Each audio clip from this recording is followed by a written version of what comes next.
Hello, welcome to The Cutting Room, the movie review show from All the Right Movies. I'm John, and with me today it's Westy. Hello. And Matt. Hi, everyone. Well, we all saw a film this week, didn't we? We did. Saw a few. Yeah, oh, did you? Oh, show off. Show off. Obviously. Got nothing else to do in my time. Well, we actually only seen one, Yeah. so that's what we're going to squeeze one talk in. about. Yeah. Okay. Well, I hope I saw that one. It's the new horror film from A24 called X. Yep. Yeah, The Exorcist Chainsaw Massacre, I call it. Very good. Working title, yeah. Yeah. Yeah, where it just influences on its sleeves, doesn't it? But we'll get to that. We'll get to all that. Yeah, it really does. And there's a lot of Yeah. influence. It's a very long sleeve. Right, should we get into it then? Yep, let's do it. Yes. Cool. Yep. Okay, coming up, we're reviewing X. In rural Texas, 1979, it's even set in Texas, in the 70s as well. Yeah. Yeah. Pulls no Eh. punches. Group of young filmmakers set out to make an adult film at a remote farmhouse. But when their elderly hosts catch them getting down to it, the young friends find themselves in a fight for their lives. Written and directed by Ti West and produced by A24, X stars Mia Goth as Maxine and Pearl, Jenna Ortega as Lorraine, Martin Henderson as Wayne, Kid Cudi as Jackson, Brittany Snow as Bobby Lane, and Owen Campbell as Stanley Kubrick. I mean, RJ. That covers it, I think, doesn't it? Sizable It does. cast. Yep. Yep. So, as we usually do, we'll be reviewing the movie by breaking it down and analysing the writing, the director, the cast, the visuals, and the music in the film. And then at the end of the episode, we'll decide if the movie makes the cut or ends up on the cutting room floor. Yep. Tension throughout. Yeah, and just a warning, this will be a spoiler review, so if you've not seen the movie yet, you might want to stop watching this, watch the film, and then come back and find us again. Yeah. Definitely do that. Right, let's go then. Up first, the writing. The screenplay for X was written by Ti West. A big background in horror, he'd already written and directed films like The Roost, The House of the Devil, which is the most acclaimed and successful, The Innkeepers, and The Sacrament. Have you guys seen any of those ones? I've not. Yeah. I've seen a fair few of his films. Like House of the Devil's really, really good. In the Valley of Violence is really good, which is his last feature. The Innkeepers is great as well. Yeah, he knows what he's doing. Cool. Okay. In terms of X then, how was Ti West writing here? Matt? I thought it was quite confused, to be honest. Right. I think even that basic setup, which is the one to shoot a porn film, and fair enough, it's established early on, they want to do something relatively high value to make it successful, and it's called The Former's Daughter, so it's got to be set in a specific place. But even so, the only place they could find to shoot was this creepy old place out in the middle of nowhere. I didn't really buy that from the off. No. So I was saying, well, okay, we'll see how the rest of the film goes. I can overlook plot holes and stuff like that if the rest of the film works. And I think the writing did a decent job in setting up most of the characters. I think they were all established pretty well. They all had their own individual personalities, which I liked. But I did also think it was quite easy to predict in which order they were going to get killed. Really? And yeah, I did. Right. And I think at one point I thought the film was going to spring a surprise on me. I thought it felt like both Maxine and Lorraine would make it to the end. So instead of having one final girl, you're going to have two final girls, which I think would have been an interesting spin. Yeah. But obviously, that's not how it panned out, which was a bit unfortunate. But I did Well, think for Lorraine everything it else was, yeah. quite messy. You kind of did have that. You did have that for 30 seconds. You did have the duo. Yeah. Yeah, that was a great 30 seconds. Yeah, great 30 seconds. Yeah, everything else writing-wise, quite messy. Like, it's got the whole theme of sex and death in there. But I'm not sure what point Ti West was trying to make about it, because if you watch Scream and the character of Randy, he obviously, explains that in horror movies, if you have sex, you die. And then here, you've obviously got them making an actual porn movie, so everybody is at it. And it's established that this old couple are quite freaked out by this. One character says, oh, that old guy probably hasn't had an erection in years. And the old woman, she's clearly desperate for intimacy and wants the guy to get into bed with her. And it felt like it was trying to say something, but it just didn't really go anywhere. And if you look at Scream did invert that, because in that film, Sidney Prescott has sex, but she lives. Here, it just felt a bit regressive that most of them still got killed after having sex. So I'm just not quite sure what Ti West was trying to say there.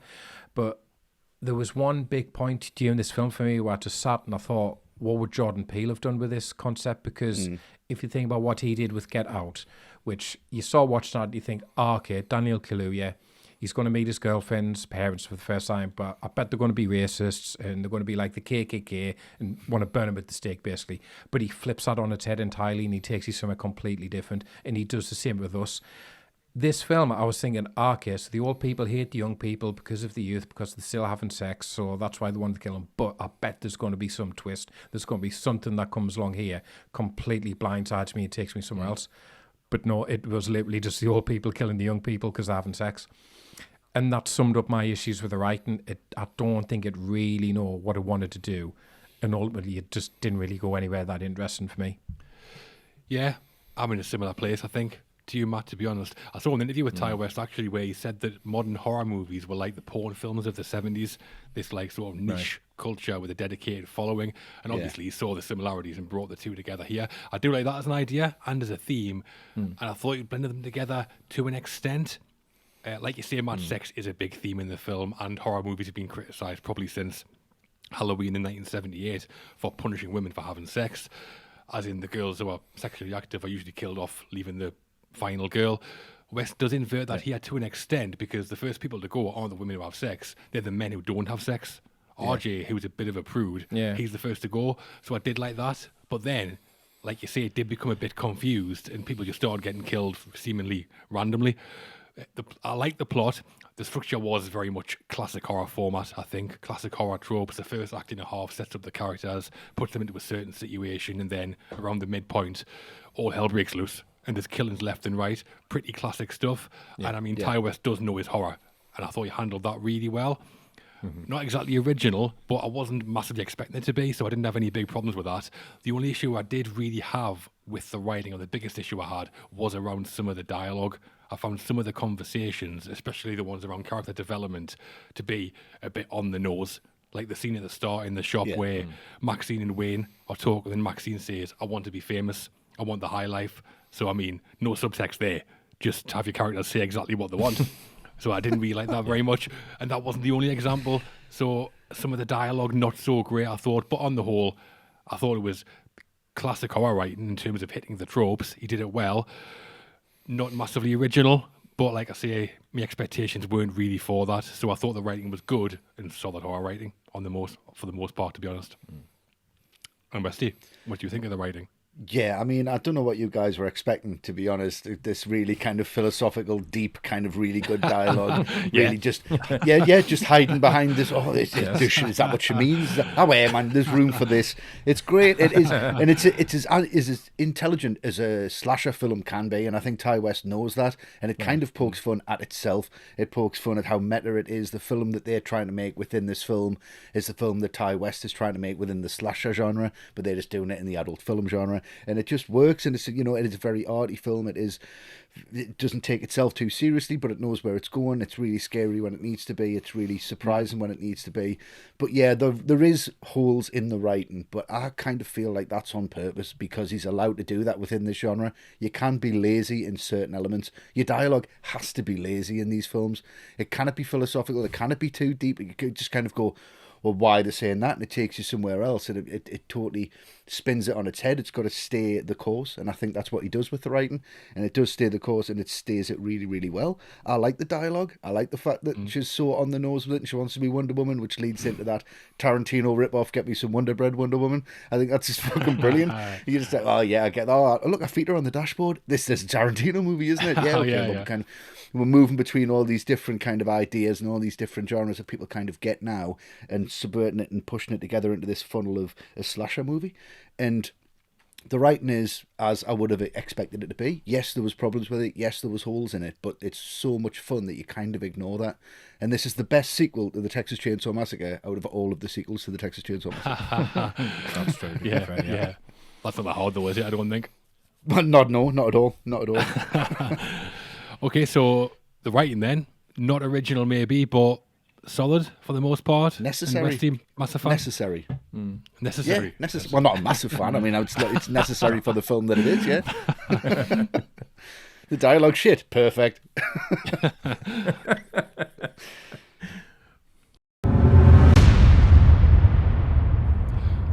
from the writing of the movie to the direction, and X was also directed by Ti West. As well as his filmography I mentioned before, he's also directed a Western, you mentioned there, Westy, called In a Valley of Violence in 2016. But he does love a horror, doesn't he? No, he certainly does. Clearly. This is his wheelhouse, I think. So how is the direction of X, Westy? Yeah, it's very confident, very assured, very aware of itself. Like we said at the top, there's a lot of homages to, older, especially horror films. A lot of little things that are put in there that aren't necessarily clever. I don't think he's trying to be. I think this is quite a sledgehammer of a film than it is an intricate kind of, cross stitch of something. It's just it's a punch in the face, and I think that's what he wants it to be, but not without its complexities. And I think that is in the performances. I think that is in the direction. I think it is very, very much a character-based film, and I think all the characters are likable. They don't fall into the genre tropes of this is this guy's a pain in the arse, this is this pain in the arse. And I think he gives each character the space to grow, and they all kind of have their own character backstories that work. You see the motivations of each character, and I think that really works when you have a director like this who understands his actors and gives them room to work, and he really does in this. I think some of the shot choices are great, which I'll get into with the cinematography. I think the overall look of it, how it looks very 1979. It's got that Paul Thomas Anderson Boogie Nights kind of vibe to it. At the same time, it's Texas Chainsaw Massacre meets Boogie Nights. I mean, if you said that to me, if that was on the poster, everyone would go and say it. Which is kind of what he's getting at. Does he get there? Pretty much close enough, I think. You're with the direction. I think it's really self-assured, really confident, and it's someone who really knows the genre, and you're in safe hands, really. Yeah, lots of good things in the direction, I thought. Like the writing, I thought it feels like it's been directed by somebody who knows the genre. Not just knows the genre, but loves the genre. Especially judging by how many nods to other classic horrors are in there. I counted 4 that I thought were direct homages to classic horror movies. Texas Chainsaw is, I think, the obvious one, I think. Did you spot any of those? Yeah. I spotted, I think Psycho was a big one in there. Because we've got, where Marion Crane's car was dumped in the lake by Norman Bates. We've got that car in the lake. That's a big one. There is a few more. Matt, do you want to go like one-on-one with this so I'm not stealing them all? Yeah. One big one for me is the scene where Wayne gets killed in the barn. I thought that was like Friday the 13th with a budget. Yeah. That was really Everything's Friday the 13th with a budget. There's no other kind of Friday the 13th. Yeah, no, definitely not. You shoot something on a phone, it looks better than Friday the 13th. But yeah, I mean, there was Last House on the Left as well, because some of the deaths reminded us of that, just how it doesn't shy away from the gore. And obviously, like I said, Boogie Nights is a big influence, I think. Yeah, I think an obvious one as well is when Lorraine gets trapped in the cellar and she gets the axe, breaks down the door with the axe, and there's a shot which looks identical to a shot from The Shining where which is looking through down the door. Yeah, I would have loved a whip pan with her hitting the door with the axe. That would be fucking excellent. Lovely. Yeah, bit on the nose, but that's what I would have done. I like spotting the homages, but where I thought the direction wasn't so great was bringing it all together in the final act, the climax. And by climax, I don't mean the 90-year-old sex scene. I would hope not. It's not a sex scene that's 90-year-old. It's 90-year-olds having sex. The first hour and a half I was in. I wasn't thinking it was brilliant or anything, but I was enjoying it and wanted to know what was going to happen. But then at the end, after all that setup, it didn't quite deliver right at the end for me. Yeah. Maxine escapes the 90-year-old sex scene. That's the scariest bit for me. Then she gets to the house and she frees Lorraine from the cellar. At that point, I felt like we were just going into the final act. There was going to be a big finale in the house, but we weren't. We're only about 5 minutes from the end. Lorraine gets killed out of the blue, which I thought was a bit poor. I wasn't shocked. I just thought, what's the point being with that so much in the film? What was the point in that whole I want to have sex subplot? Didn't seem to go anywhere. Yeah. And then the old man, Howard, dies of a heart attack a few minutes later. I know they did set that up, but I didn't really like that either. It felt like we got to the end and Ti West was like, shit, there's only 5 minutes left. I better start killing everybody because I can only end up with one person. So the story is there. The classic horror beats are all there, but I don't think they all was landed. I knew what he was going for when they did come up, but especially in that final act, I felt like it was a bit rushed and a bit underwhelming for me. It was a shame because he had probably 15 minutes extra he could have played with because it's only about an hour and 40 minutes long or so. So it could have been a bit longer if he needed it to be. But yeah, I thought it was very good. And then the end just went a bit flat for me. I thought that was down to the direction as much as anything else. You think? Yeah, I think from that sex scene onwards, it does kind of feel like you're just on a slippery slope and it's going to be over really, really quick. And you've got no control over how it's going to work out. But yeah, I thought that sex scene was just a little bit too long and just a bit too fucking creepy. Yeah, however long it was. However long it was, it's too long. It's too long. Yeah, even if it was 10 seconds, it was too long. Like watching Private Pile climb obstacles. It was totally unnecessary. But yeah. And Matt, on that note, what do you think of the direction? What a note to end on. Yeah. Lots more positives in the direction for me than the writing. Ti West does know horror. He knows how to build tension. Yeah. I like how it started with that little scene with the sheriff finding the bodies, and then you go back 24 hours to find out how it all started. I liked how he drew a lot of these opening scenes out. So there was this ominous feel in the background that something was going to happen. Really effective use of silence at times. And then once it does kick off and the horror starts for real and people start getting killed off, there were lots of individual sequences that were really well done. I particularly like the sequence where Lorraine goes into the basement to get the flashlight and it literally does go pitch black and you can't see a thing. And I was sat there thinking, okay, she's going to turn the flashlight on, there's going to be something horrible behind her, boo, etc. Yeah. But it wasn't. There was nothing there. And that really wrong-footed me, and that was really clever. Because then when she goes back to turn the actual light on, there is something in the background. It's that fella just like chained up to the wall, which I totally wasn't expecting. Yeah, me too. That whole sequence, yeah, that was really excellent. And I really liked that final confrontation you get at the end between Maxine and Pearl. Maxine pulls the revolver on Pearl and goes to shoot it, but it's empty. And that works because I had completely forgotten it had been set up in an earlier scene by Wayne that his revolver isn't loaded. And I'd completely forgotten that's that. I just thought, oh, that's fantastically well done. Yeah. But what stops it being a completely great film from a directorial point of view is that it was just sequences that was working. And it reminded me, if you go on YouTube and you look up a film, quite often you'll find it's on what's called movie clips, which is where they've just taken the individual best sequences of a film so you can watch. So if it's like American Werewolf in London, it's all the werewolf scenes. This felt to me like a film where you could watch all the individual bits and think, well, that looks great. But it's the bits in between, it's the glue, it's the tissue that connects them all together. I found those scenes to be quite lacking. So individually, loads of good things to do about the direction. He just didn't bring it together into something really cohesive, I think. Yeah, I pretty much agree with you. I think, Matt, that guy in the cellar who was chained up, did we find out who he was? I don't think we did we? No, because I imagine he owns that car that's in the lake, I guess. Yeah, gotta be, yeah. So the direction then... But I know, horrible. Don't want to know. So no. On the direction then, he's got some horror chops, Ti West. Maybe a bit obvious with the influences sometimes. Obvious but enjoyable. Yeah.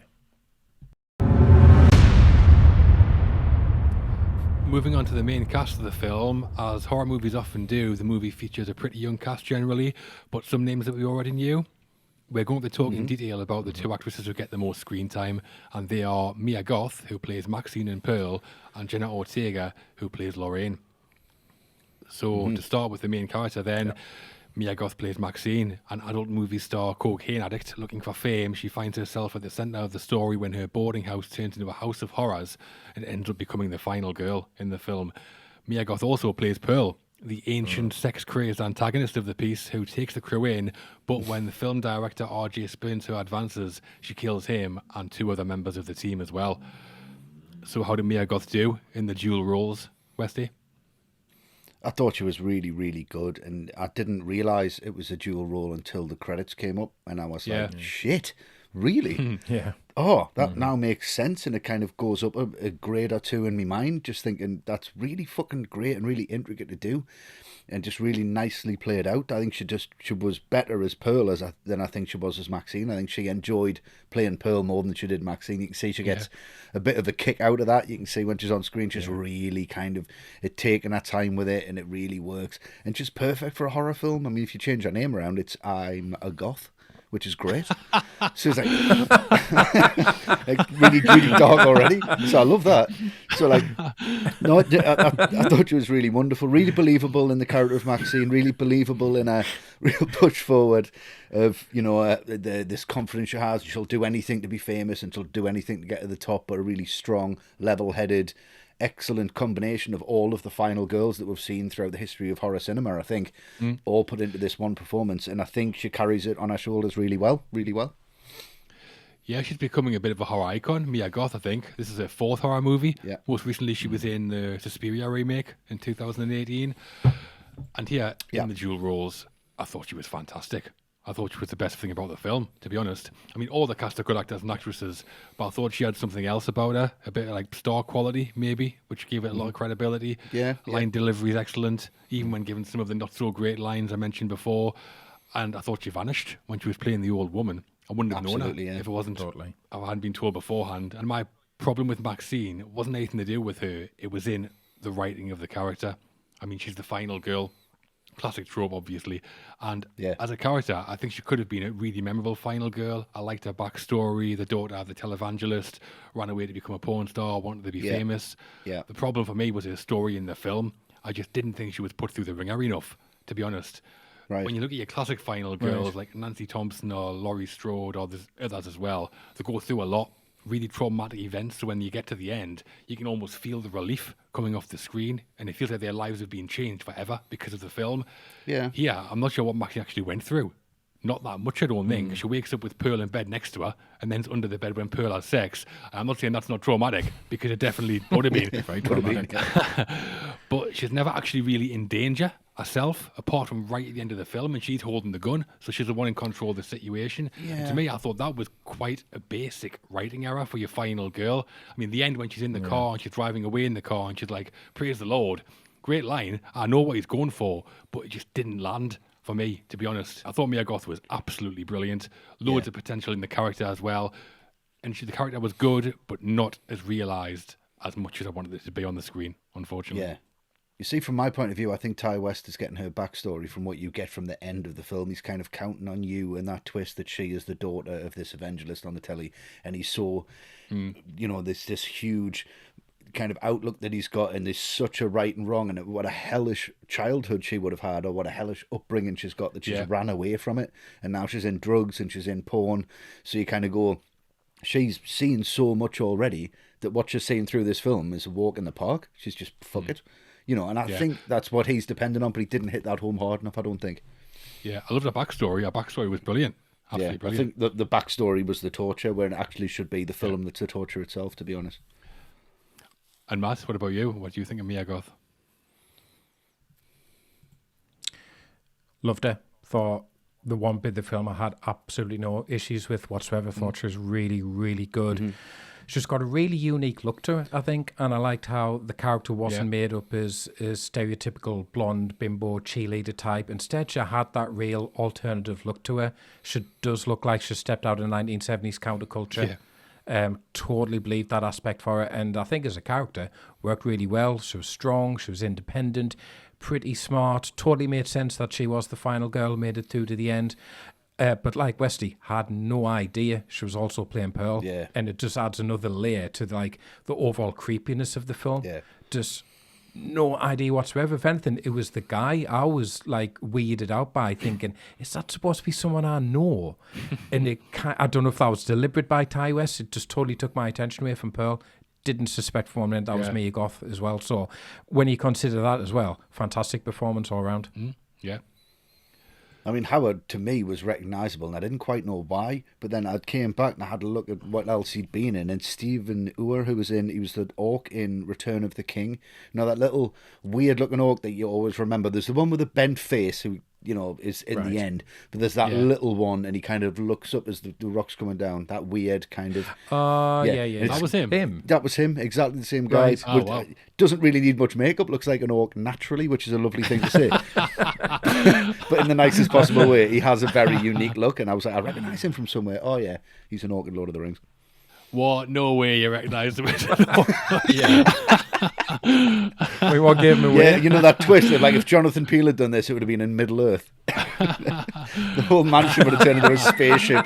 Gandalf would have landed at the end with the whole, like, yes, man, just combine them. Let's do it. I did recognise him from Lord of the Rings. I've seen Lord of the Rings so many times. I did recognise him from that. I'm sorry. It's not even a gloat. That's something to be ashamed of. So Mia Goth then, the star of the show in X. Yes, Oh, yeah, she's up there. Easily, Brilliant. easily. The second member of the cast we're talking about is Jenna Ortega, who plays Lorraine. The girlfriend of RJ, she tags along on the adventure as the sound engineer, decides she wants to take part in the film, then gets locked in a cellar before being shot dead in the final few minutes. Yeah. So Jenna Ortega, Lorraine in the film. Matt, what did you think? I think she sums up the issues I've got with the film, really. And it's not because of performance. I thought the performance was very good. And I mean, first of all, I thought I was watching Rachel Ziegler from West Side Story. Yeah. So I was a bit confused. like It her. turned out it wasn't her. Really looks like her. And I'd actually seen in something else this year. She's in the latest Scream film a few months ago, if you haven't seen that. Right, yeah. She's one of the main characters in that. So, and she's good in that as well. So definitely talented. And I like what she did here, but it was the character that confused me because she sorts out of this slightly weird character, a bit of a loner, no one gets her. People call it church mouse, which I found quite funny how they belittle her that way. That was good. Yeah. And it does lead up to one of the most effective and best written scenes in the film, which is where she asks them all the question, why are you doing this? You know, how can you watch your girlfriend have sex with another man and tape it for money? And what do you do about love? Do you not love each other? That was a great scene because then that leads to her being so intrigued by it, she wants to get involved and she absolutely throws herself into it. And that was all really, really interesting. Apart from the fact that it just went nowhere. I thought it was building up to some point and it just didn't. And it felt like, as I said earlier, I thought she was going to be one of the final girls. I thought there was going to be two because that's how she seemed to be being built up as a huge part of the film's climax. But she never was. She just ended up as being, you know, the last person that the old people get to kill, which was disappointing. So Ortega, very good performance. I just thought the character wasn't brilliantly written. Yeah. And again, I'm coming from a similar place to you, Matt. I thought Jenna Ortega was really good. She looks great on the screen. A movie star in the making, I think. And she's got the acting chops too. I was impressed by her performance. But again, the problem I had was the writing of the character. I said that Maxine doesn't go through the ringer enough for me as the final girl. And the reason she doesn't is because Lorraine's the one that does. The sequences where she's locked in the cellar and finds that guy strung up, they're great, all brilliant. But then she gets freed by Maxine, and from nowhere turns a bit unhinged. She starts screaming that she hates Maxine and then runs out into the night by herself. I mean, where's she going, for a start? And that behaviour was like really out of character, I thought, because she'd been so smart and so level-headed until then. It's her who was asking all the intelligent questions. But then the script needs her to go, so she just behaves out of character and then gets shot from nowhere.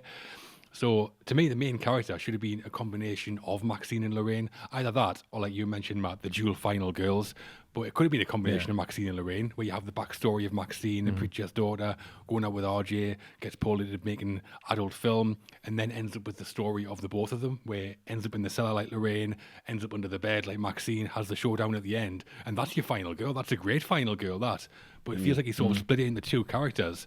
And neither of them have enough to be a good or a great final girl. So, similar to Maxine, I thought the acting performance from Jenna Ortega, excellent. The writing was good, but it could have been a lot more, I think. And that was where I left. I felt disappointed with it. Yeah. And Westy, you disagree, don't you? Of course I do. But that's The what I'm here. Big seed in your eyes. That's what I'm here for. I don't even disagree. I'm just trying to figure out ways to disagree just so I can talk to you in a disagreeable way. I thought Jenny Ortega was fantastic, and I loved her arc, and I loved, you know, how she brought this innocence to the role and then was just kind of succumbed by everything that was going on and then wanted to be part of it. I thought that was excellent. I thought it was excellently portrayed, totally believable. When she said, I want to be in the movie, you kind of like buy that. And you just think, that I understand that. I totally buy it. I thought she was really, really brilliant and really, really watchable. Again, a very confident performance, but I do agree with what you say, John. It's just that it's just too thin. Both of them characters are just a little bit too thin, and it's just how far she can kind of go with it. But I do see that from her character's perspective of, you know, she's trying to be someone that she's not, and then she realises there's someone that she's not, and she's in this situation, and then she's rescued by Maxine, and she hates Maxine. It's the person in the film that she hates the most. And I think she's just pissed off that she's been rescued by her instead of doing it by herself, which is kind of puts her in a frenzy. But I do like her death sequence. I think it was quite surprising and really funny. Just really brilliant. Just there, just walking back. the old couple have just had sex. It's kind of metaphorical of what he's just done. You know, he's just blown his wife away. Now he's blown Lorraine away. So it's just like horrible. But it is metaphorical, isn't it? It's just so on the nose for a slasher film. It's just like, back there you go, have that. But I mean, she's one of them characters. I think. I think Ti West. Wallop. Wham bam, thank you, mum. Wham bam, thank you. Thor's hammer. But like, I think people are doing this quite a bit now. I know S. Craig Zala's done it quite a bit. He's done it in Bone Tomahawk. He did it especially in Dragged Across Concrete, where he's bringing in characters that take you down a path and are just red herrings, and you just think, oh, well, that must be that person. You know, the girl who's introduced to who's just had the baby, and she goes back to work in the bank, and then she's just wiped out. It's just from nowhere. This is just, it feels great because it does feel like a red herring. It does feel like, could this be the final girl, or is it Maxine? Do you keep guessing this was the one, leads you down a merry path, and then just blown away at the end of it? And I think that's really good, and that's really confident, and she gives everything to this performance, knowing that she's a red herring, really. And I think that's testament to Jenna Ortega. Yeah, I think we all agree then. Jenna Ortega as Lorraine was very good in the role. Yeah. Yeah, really was. There is a wider cast in the film as well, of course. Martin Henderson plays Wayne, Brittany Snow plays Bobby Lane, Kate Cudi plays Jackson, and others. And it being a horror, they don't all stick around that long. Was any standouts in the wider cast for you, Matt? Yeah, I really like Kid Cudi in this, actually, who plays Jackson, the porn star. Yeah, Jackson. Fantastic. Really good. I didn't know he was a rapper before this, thought he was an actor, but he just had a real natural charisma to him. He had the cockiness, he had the swagger, but he wasn't smarmy with it. There was still like an element of likability to him. And, you know, I mean, got to say this, or that shot where he's in silhouette in the doorway, he's also a man with a lot to be proud of, quite obviously. I mean, that shot, blimey. Yeah, doesn't leave much to the imagination, that, does it? No, it really doesn't, you know, thankfully. Swinging around. Swinging around, yeah. What was interesting though is like I loved his whole backstory, the fact that he's a Vietnam veteran, because obviously once they arrive there, and it's quite clear that the old guy is racist, so he's looking, you know, down his nose at him, and he doesn't want to give him any credit for the fact that he's a Vietnam veteran, which Jackson he's kind of proud of. He likes the fact that he's winding the old guy up, but it pays off because then when Jackson gets killed later, it's when it's in the middle of the night and he's wandering around the swamp looking for Pearl. So with that set and the sound of the insects in the background, it's obviously harking back to his Vietnam past, you know. It's which is kind of obvious stuff, but it's a complete idea and it's logical. That arc makes complete sense for that character. You know, he survived Vietnam only to be killed here, where again he's an unwelcome presence in someone else's territory, and that works really well. So yeah, I really liked the performance, but I probably even like the writing of his character even better, because I thought that worked really, really well. Yeah, I thought it was good, Jackson. He was the one who I felt quite sad actually when he got blown away. Of all the characters. Another bit of a missed opportunity, I thought, in some of the characters was with the antagonists, the old couple, Pearl and Howard. I love them as an idea, but I thought they weren't explored enough or not as much as I wanted them to be. I think Pearl in particular could have been brilliant. We'll learn next to nothing about it. Although there was a bit of a Norman Bates vibe about her, I thought, even though she's totally different. But where Psycho becomes about Norman Bates and really explores him, this didn't do that, which I felt was a bit of a shame. They even referenced that in the film, where like, Psycho changed it halfway through. So I thought that's what they were going to do. So I think if the film had ended up being a bit more about them two, then that would have been great, and we would learn more backstory about them. I wanted to hear more about their relationship, because Howard could have been this really sympathetic character, I thought, where he's been pulled into this just because of how much he loves Pearl. And that came across a little bit, but not as much as I would have liked, because we don't really know anything about them other than what we see in the film. And I think he's created such good characters there that we want to know more.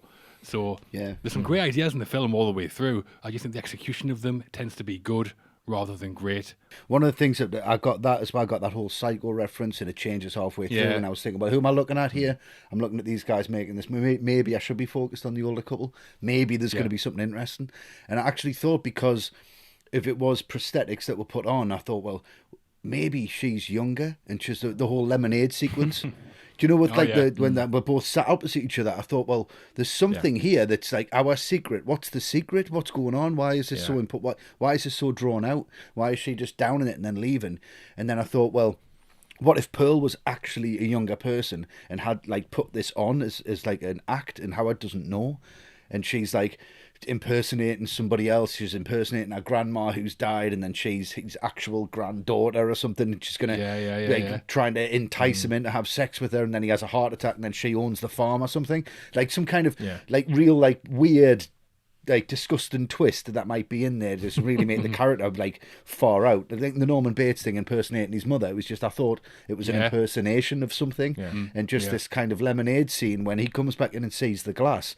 I was expecting something like, nobody's allowed in here, what are you doing this again for? You know, this kind of like real weird back and forth that kind of happens in The Frighteners. It sets that up with the mother and the daughter in The Frighteners. And you just think, well, she's so imposing, but it's actually the daughter who's the problem. And I thought it was going to be that way on, but it, like you say, it never delivered. Maybe we should rewrite it. Definitely. Well, I like that. Well, wait, I thought it was going at one point was I thought we were going to find out maybe that Pearl and Howard were actually brother and sister. Or something like that. Something really sick. Yeah.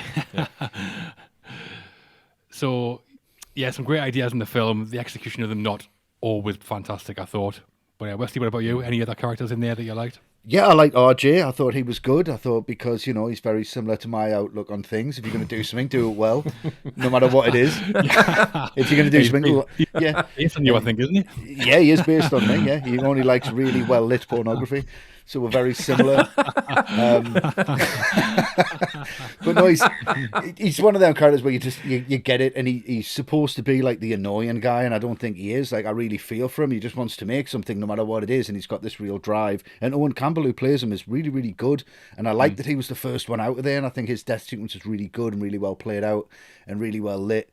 And I thought it was just, you know, he went through emotional turmoil, and the fact that, you know, Lorraine did do what she did, and he had to film that. And that sequence in the shower, I think, is really well played out. You're expecting someone to come in, they've referenced Psycho, you're expecting that in the shower, and it's just a really emotional kind of breakdown of the character. And I thought he did really well. And I thought Brittany Snow was great. I've only seen her in Hairspray. My daughter loves Hairspray, so this is a very different kind of view of her kind of performance that I'm used to. Pitch Perfect as well, which was great in. And I really loved the Diet Pepsi McConaughey, who is Martin Henderson. I thought, is that McConaughey? It's not, is it? Did Ti West say to him, well, we talked about the direction, it's really well directed, all the characters are really well thought through. He said to Martin Henderson, just be Matthew McConaughey, please. That's do an impression. Just do an impression of McConaughey and you'll be absolutely fine. I'm surprised he's like, the sex scene. Feel how Harvey Cock is. All right. That would have been great. So the cast as a whole then, really good performances, I think. Really yeah, is. Great. Really enjoyable. Very strong.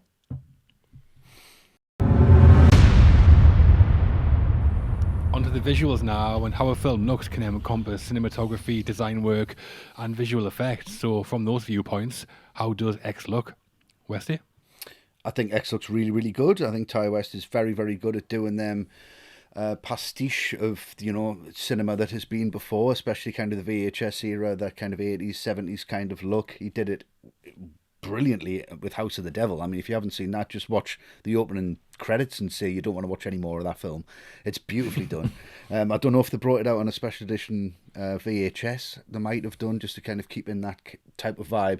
But this is very much the same type of thing. It's shot by Elliot Rocket, who did The Innkeepers, and he also did House of the Devil. And it's really hard to shoot digitally and have it feel old school, have it feel VHS, have it feel film, have it feel cheap when you're shooting on really expensive cameras. I mean, they're shooting on the Sony Venice here with Hawk lenses, and it's all very, very nice. And it's very easy to make these images look really, really nice.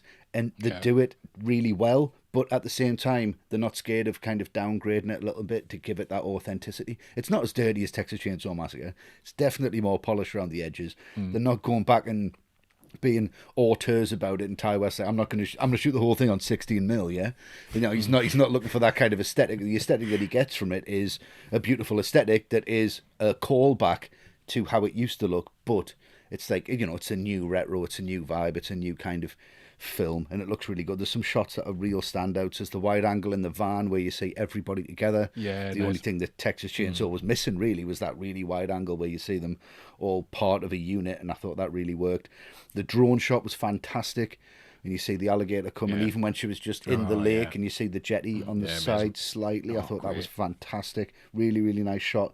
I love the slow zooms to the window when you see Pearl standing there. I thought that was a hark back to the 70s, and Tarantino's doing that. I mean, it's not a crash zoom like Tarantino would do in like Django, where it's just like, boom. Imagine that in Pearl's face. Would have been fucking great. But he didn't take it that far. But all the guest house and all the interiors were just really well lit and just looked really nice and just looked really authentic. It's just very, very watchable. It's a very watchable film. All the gore is there for you to see, but it's not like false looking. At the same time, it doesn't turn your stomach as much as it should, really. It's just there and it works, and yeah, everything kind of works in harmony with the visuals. I think it looks fantastic. No complaints whatsoever. Yeah, I agree. I thought it looked great. I really like the shots where we're seeing through RJ's camera. Had that sort of 70s 4:3 aspect ratio and like a saturated burned colour. Brilliant that.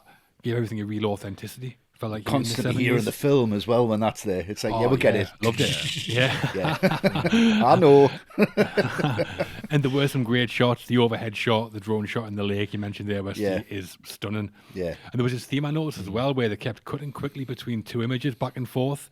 There was one where Pearl puts on some music to try and seduce Howard, and the cut between her and the spinning record 4 or 5 times in quick succession, really striking, really noticeable, created this really strange sort of tension, I thought, which was really, really good. Yeah, yeah. I think the editing overall was really good. Some really nice transition choices. The side wipes were really cool.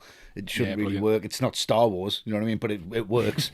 It's got the similar type of vibe. And then, like you said, John, them cross cuts between one scene to the next when it just almost flashed back. There's like 2 or 3 frames. There's the next frame. Here's the previous. Next frame, previous.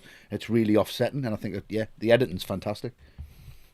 Yeah, so altogether, I thought the visuals were absolutely brilliant. Along with Mia Goth, the thing that gave the film a lot of credibility and quality for me, really, really good. Yeah, agreed. And Matt, yourself? Yeah, big fan of how this film looked. That house in particular, I like how it wasn't overdone. It wasn't overly stylized. It wasn't too slick. It was just creepy enough, but he didn't push it too far. Like, it reminded me of the first remake of Texas Chainsaw Massacre, which did push that type of element too far, and everything just looked too much like I said. It was designed to be too creepy, and that kind of thing takes me out the film. This one, it drew me into the film. So yeah, that was really great production design. I loved all those long shots, all those wide shots, which were very quiet, very still, because they had me on edge thinking, is there something going to happen here? Because just the way it's being framed, just the way it's being set up, it just had like tension within it. So all that was great. So yeah, in terms of everything you want from a visual perspective, production design, cinematography, all very cohesive from that point of view. Really, really liked it all. Yeah, there's a few shots that are just definitely Texas Chainsaw Massacre, especially in regards to that house. It's not as bad as Texas Chainsaw Massacre because nothing is. When she goes in that room and there's feathers everywhere, it's disgusting. Yeah. But this place feels more weathered. It feels just more lived in. It feels more real. And I think that adds a creepiness to it that's above and beyond. It's more, it's definitely more psycho than it is Texas Chainsaw, really. It's like putting Norman Bates in Texas. Yeah, the house did remind me of Psycho as well. But the part where they first arrive at the house and Wayne's sort of creeping around on the porch outside looking through the door, that reminded me definitely of when the guy first gets to the house in Texas Chainsaw Massacre. Yeah, definitely. Totally. It's a nice touch as well to the opening sequence where you see the policeman's boots and he walks up, there's carnage everywhere, but then you see Wayne's boots walk up the door and there's nothing there. I thought that was a nice parallel. So the visuals then, I think we're finally agreeing on something. One of the better aspects of the movie. Thanks for that. See, we've got to let Westy go first, otherwise he just disagrees. Right, what's next?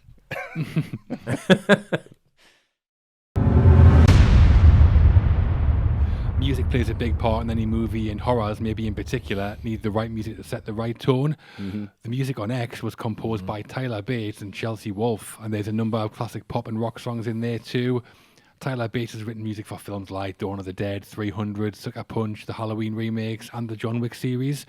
And Chelsea Wolfe is an American singer-songwriter known mostly for gothic rock and doom metal, and this is her first film score collaboration. So how was the music as a whole on the film? Matt? Generally, I thought it was really effective, particularly the original score. Lots of those kind of atonal industrial noises which weren't like themes. They weren't like stuff you're going to come out humming, but they were just there and they were edgy and they kind of got under your skin. Imagine you did. You know, imagine like, what the hell is that? Who the fuck's this guy? Yeah. Which I mean, that's clearly another nod to Texas Chainsaw Massacre. If you think like the music, the score they put together for that. But it was really, really effective, especially when it was mixed in with, it's not singing, but just the human vocalizations they had in there, for like want of a better term. So overall, that's really, really creepy.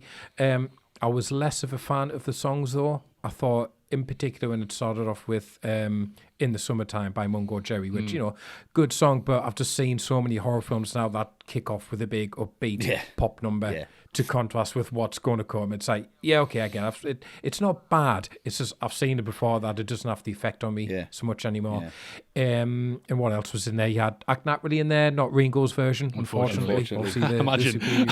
Unfortunately, and then I would say that scene where RJ gets killed and Don't Feed the Reaper is playing, I found that too on the nose, really. Again, it's a great song, but, you know, Don't Feed the Reaper, he's going to get killed. Yeah. Yep, got it. So overall, original score, definite thumbs up. The use of songs wasn't great. Wasn't bad, it just wasn't great. Yeah, I thought the music composed by Tyler Bates and Chelsea Wolfe was subtle, but very good. Definitely going for the 70s vibe with sounds and synth and strings in there. And there's a Chelsea Wolfe song on the soundtrack as well called Wee Wee Marie, which I liked. But I thought the most standout Wee stuff Marie, was the classic songs in there. They had a pretty robust budget, I think, for the tunes in there, which I wasn't expecting. Must have done. Yeah. As soon as I heard Blue Oyster Cult, I knew that RJ was a goner within 5 minutes. It was on the nose as hell, but I thought that was a really good use of that song. I liked it. Yeah. Also turns into a musical for a couple of minutes in the middle when Bobby Lynn and Jackson suddenly burst into song, singing Landslide by Fleetwood Mac. Yeah. Great song. I didn't really get what the point of that bit was, but an unexpected little gift, I thought, so I wasn't complaining too much. And actually what I thought was really good was the sound design all the way through, not just on the music, on the sound effects and everything else. The sound design has a guy called Graham Resnick. I noticed his stuff all the way through. Loads of transitions accompanied by cool 70s film reel sounds and that sort of stuff. And the sounds of the stabbing and the gunshots and all that, really visceral. Excellent work from him. So music and all sound. the stuff around the swamp. Yeah, it was great brilliant. as well. Like, it's just really atmospheric, What do you think of it all, Westy, the music? I totally disagree. No, I'm kidding. Whatever you said, I disagree Wee Wee with Marie. Well, I didn't even hear you. I disagree. No, I think the original score was great because it was more like a soundscape, and it was really good, and it reminds me of what like Trent Reznor's doing with Atticus Ross and just bringing Wolf on board. It's a similar kind of vibe. And Wee Wee Marie's a cover. It's like a 1905 folk song. Oh, really? She's covered it like in a really haunting way, which it works fantastic. It's absolutely brilliant. And the other thing I love, I know that Matt said that the song choices aren't the best, and they're not. This isn't Tarantino, this isn't Scorsese, this isn't someone with a jukebox going, I'm going to choose something that's absolutely massive that nobody's heard before, ever. You know, fucking hell. But like, it's obvious, but every song is of the era, which is what I really liked. Every song was reminiscent of like that time of the late 70s, early 80s kind of vibe, and it really worked with it. I mean, there's going to be people watching this where they haven't heard these songs, and this is their Tarantino almost, this is their Pulp Fiction, or this is their, like, you know, they're going to see this film and they're 19, 20-year-old and they've just come out. I mean, when we were 19, 20, I went to see that X, and it was supposed to be like this really great horror film, and it had these great songs in it, and it had these great ideas, and you're like, but all of them songs we've heard before, all of them ideas we've seen before, but that's the audience this is for, and you've got to really appreciate that, and that's what the vibe I got. I'll tell you on the verdict, but that's the vibe that I got leaving the cinema, is that this isn't necessarily for me, but how good is it to, you know, when my daughter gets to 19-year-old, say, watch X, that's a great horror film. How good is it to recommend for that kind of audience? And it works, and I think the music really, really works with that. I mean, the landslide sequence, I don't know. It was just, you know, time makes you bolder, even children get older. Yep, you're getting older. Yes, there's a you know, split screen. There's Pearl. Yep. Beautifully massive guitar, really bassy, really massive in the cinema, huge version. It was nice. In the summertime, I enjoyed, because I like that song anyway, Don't Fear the Reaper, great. I'll always listen to that. Of course, it's on the nose. And then Doctor, you know, Robert Palmer's in there. You're just like, well, I'm having a good time. But, you know, I'm 41. This is every party I went to in my mid-20s. Like, it's all there. You know, they're really cheesy kind of social club kind of vibe. But for a new audience, I think it would work. And it does work with the visuals of the film. Especially the original score really works because it just backs up the visuals. And that's what it should do. But overall, I really enjoyed it. Yeah, I forgot about that split screen actually you mentioned there, Westy, in the middle of the song. That's really good, that. I love that. Yeah, it just shows the relationships between the two of them. But I think it could have been nicer. I think it could have just been a little bit more subtle. You don't need that split screen. I think it would have been nicer if Pearl was outside just watching through the window and just hearing it and just like really tearing up and just being like, you know, just trying to get her like the real vibe between you. You know, children get old, you're getting older, and it's landslide, and everyone knows that, and she's on you know, this downward trajectory, and she's losing grasp of who she is and the fact that she's alive. I think that would have been really, really nice just to have her somewhere, and you just see her at the end of the song and done it a little bit, just a little bit more intelligence. I think just a little less like, oh, split screen, that's her, that's them, great. Arrow was pointing. Yeah. Ti West at the bottom like that. This guy and that one there. Oh, there. Pay attention to this in the frame. So the music though, pretty good. I think we all agree throughout. Yeah, it works. If you can get these songs, you get these songs, don't you? Yeah. They are good. So we've covered off the main aspects of the film we wanted to now, and all that's left really is to decide, has X made the cut or will it be left on the cutting room floor? Should we find out? Let's find out. Yes. This is on the edge. This is on the edge, this one. It is. Okay, Matt, I'm going to come to you first then. Your final thoughts, please. Summary and verdict on X. Ooh, I've guessed. No pressure. Feeling the pressure now. Not that you said that. No, see, the thing is about doing this, like the cutting room, we haven't set like strict rules of how we judge it, what gets in, what doesn't, why it does, why it doesn't. Have we set rules with anything else we've done, though? Well, no rules. No, well, fuck. No C-bombs, and that's about That's about it. That's about it. So this, like, fundamentally, straight off the bat, it's not a bad film at all. Great performances across the board. It's really well shot. Sound design, Rachel Scott, that's all good. Individual sequences are really, really well done. So for me, it's not a bad film. It's a good film that does have some flaws to it, which I'm finding difficult to kind of really get over. And I think for me, to put something in the cutting room, like, my good instinct now is that it's something where if I recommend it to someone, I'll be disappointed if they don't like it. Like when I put the Batman in last time round, if someone said, oh, I went to see that because you recommended, hated it, I'd be like, what, really? And I'd be like really surprised. I'd want to know why, Really and furious. then I'd stop being friends with Yes, him. idiot. Yeah. What? Don't have time. Don't have time for that in my life. But if someone said, should I go see X? And I went, yeah, go on then. And then they came back to me and said, I didn't like it. I'd be like, oh, fair enough. Yeah, I know what you mean. know, Yeah. I liked it enough, but I can get why people wouldn't. Yeah. And that, for me, I think is where I'm going to have to draw the line on this one. And it's a close thing because, like I say, it's not a bad film for me. The cutting room isn't, it's good or it's bad. It is good, but it's just not good enough for me, and it just falls to the other side, and it doesn't make it in, unfortunately. Ooh. Brutal. Slammed by Matt. Oh, the most brutal slamming I've ever given a film. It's not Well, definitely not. Nah. Well, I went in with no expectations either way on this one, really. I'd seen the trailer, which set up an intriguing story, I thought. And in watching it, I was pleasantly surprised for the most part. I was interested and engaged in the characters and the story pretty much all the way through. The performance is all very good. Some great ideas, some great cinematography, and some really good music as well. I do have criticisms, like I mentioned, mostly around the writing and the landing of that final act as well. But none of that was bad, I didn't think. I was just a bit disappointed because there are some great ideas here, and it could have been, I think, a bit of a cult classic. Yeah.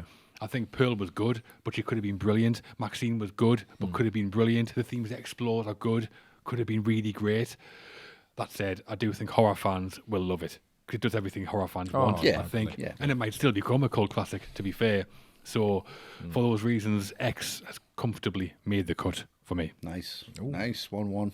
No. Wasn't sure about your verdict there, Yeah. John. Well, Interesting. Just spun around to me, isn't it? No pressure Deciding now. factor, just how you like it. Deciding. I disagree with both of you. How does that work?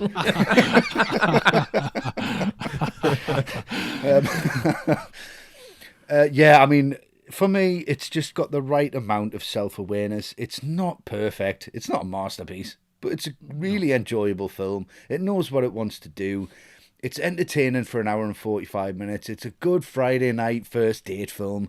It's a good Friday night third date film or whatever. You know, if you both... I don't know about that being a date film. Do you not? Well, with that sex scene in, that'd be awkward. That's some ideas. But anyway... Inspiration. But it's just... Yeah, it's just fun, isn't it? And it's just scary when it used to be, and there's jump scares in there that work, and the sound design's fucking creepy, and the characters are good, and the performances are good, and there's nothing cringeworthy in this film. It's on a level that's pretty decent. Like, it's a decent film. It's just the genre that it's in. I mean, if you're watching The Valley of Violence, that's a really good Western, and he knows how to make a good Western.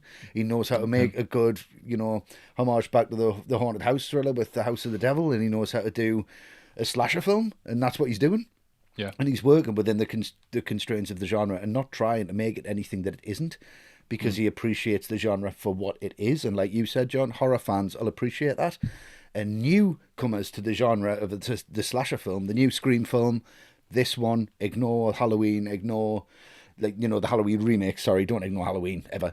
But the remakes, get them out of your face. And the new Texas Chainsaw Massacre film. I would watch this 10 times than watch that once. Easily. Right, it's okay. a pile of shit. Yeah. This knows what it's doing, and it really, really, really plays homage to it. And I think it needs to be congratulated from sticking to his guns and not trying to be too clever with it. Not trying to take it somewhere it doesn't need to go. Not trying to have a soundtrack that nobody understands but makes him look cool. He's just made a film that's really enjoyable, and it's really fun, and it's really violent, and it's pretty scary. And I think if you're new to the horror genre, especially if you're new to the slasher genre, then I'm quite jealous, because we got fucking Friday the 13th. And I would rather this as an introduction to the slasher genre than Friday the 13th. But having said that, without Friday the 13th, you wouldn't have this. So, the whole world is just a gift that keeps on giving. But yeah, I would have liked to have seen... I would have liked to have seen that twist where she's actually wearing a mask and she's trying to shag her granddad. I think that would have been great. Just take the mask off and shag your granddad, you get the house, you get £1 million. That would have been it. And the X would have been like just X marks the spot, and it comes up like a drone shot, and then there's like an X on top of the house, because that's where they're buried, like an own ancient Indian burial ground or something. I don't know. That's been done before, I think. Of course it has, but so is every single thing in this film. Why not just do that? Fuck it. It's good. It's enjoyable. It's fun. I loved it. I didn't love it. I liked it. It was great. It's in. Fuck it. Go and watch it. Make your own mind up. It's good. So has it made the cut or not? Yeah, it's made it. It's in for me. It made it. Right, great. Right then. So that leaves us 2-1 in favour. X has made the cut. So, yeah, that's a good thing, because you may be interested to know as well that we already have a sequel coming to X. Yes. So there's a film called Pearl in development. It's a prequel set during the First World War and will star Mia Goth again as a younger Pearl. It'll be directed by Ti West again and based on a story that Ti West wrote with Mia Goth. Nice. So that sounds intriguing. Will you watch that? Yeah, it's already been. It's already been shot, hasn't it? Oh, has it been shot already? Yeah, it's been shot, because the backlot and everything, the whole place was still up, and Ti West had downtime after making X, I think, and he wrote the screenplay in like 2 weeks in his hotel room, and then rang Mia Goth up and said, "Do you fancy going back and doing this film I've just written?" And she's like, "Yeah, fine." So he got the crew and got her back together and then shot it.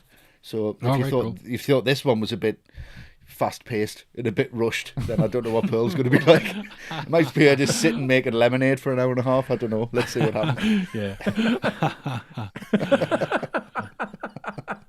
But we'll come back. We'll come back and review that one, eh? We'll do Pearl. Yeah, we'll do that. Yeah, we'll do that. We'll do it. Yep. Yeah. Well, that's it then for this episode of The Cutting Room. If you've enjoyed it, please like, subscribe and share this video, as that does help us massively. Leave a comment as well. Really does. We'd love to know what you think of the movie and what we've said about it as well, wouldn't we? kind of. Oh, definitely. Well, let's Yeah, do it. Don't make I'd love to know what Westy. you Don't leave your thought. comment. Don't, because I'll get into a tiz was about it. Just, it's fine. I'd love to know what you thought about the movie, but not what I thought about the movie, if you know what I mean. It's fine. As well as the other videos on this channel, we also have a podcast that comes out every 2 weeks. That's where we do deep dives into classic and hit movies, so you should check that out on all good streaming platforms as well if you've not. The latest one's out now, and it's on the Coen's classic Fargo, and that is available on all good platforms like Spotify, iTunes, and the rest. I think you guys were both on that one, weren't you? Mm-hmm. We were, yeah. Had a doozy. Oh, yeah. You betcha. Yeah. Real good. And to support us in what we do and gain access to bonus content, please support us on Patreon as well. Your help and support on there is massively appreciated. And the more support we get, the more videos we can make and the more films we can watch. So, Yeah, exactly. Yes. that'd be good, wouldn't it? Because we don't watch enough. No, well, you do. We fucking don't. You've seen 9 this week. We've seen 1. Yeah, I know. You're watching one now as he's doing this. What are you watching now? It's just over there. He's watching Pearl right now. Yeah. You won't believe where this one goes. At least it goes somewhere you'll be happy. You might like to follow us on social media as well, where we post pretty constantly on movies. On Twitter, we are at ATRM Movies. On Instagram, we are at all_right movies. We have a Facebook group as well, where you can join in with all the movie chat. And our website is alltherightmovies.com. Yes. So, yeah, we'll say bye for now, everyone. Praise the Lord. Yep. And please subscribe, share, and watch more All the Right Movies videos. Please do. It will be divine intervention. Fantastic. Thanks, guys. Look out for those gators. Ooh.